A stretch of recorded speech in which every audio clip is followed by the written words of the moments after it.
ఒక యువరాణి ఒక రైతు భూమిని దొంగిలించాలనుకుంది. ఆమె తెలివిగా ఆహారంలో విషం కలిపింది. అమాయక రైతు మరియు అతని భార్య దానిని నైవేద్యంగా తిన్నారు. వెంటనే ఇద్దరూ స్పృహ కోల్పోయి నేలపై కూలిపోయారు. యువరాణి తన సైనికులను వారిని సుదూర సముద్రంలోకి విసిరేయమని ఆదేశించింది. సైనికులు వారిని ఒక చిన్న పడవపై ఉంచి దానిని లోతైన సముద్రంలోకి నెట్టారు. భయానక అలలు ఎగిసిపడ్డాయి. ఆకలితో ఉన్న సొరచేపలు క్రింద తిరుగుతూ వచ్చాయి. అదే పడవలో పనిచేస్తున్న దయగల కోతి ప్రతిదీ చూసింది.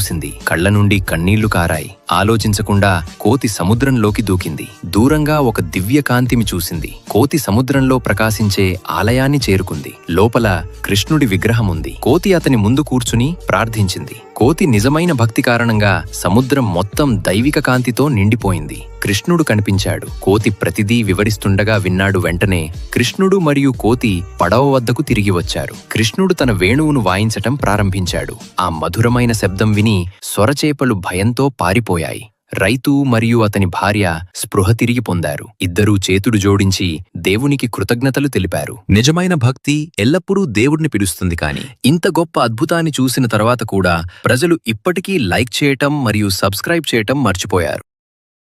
Download ShareChat.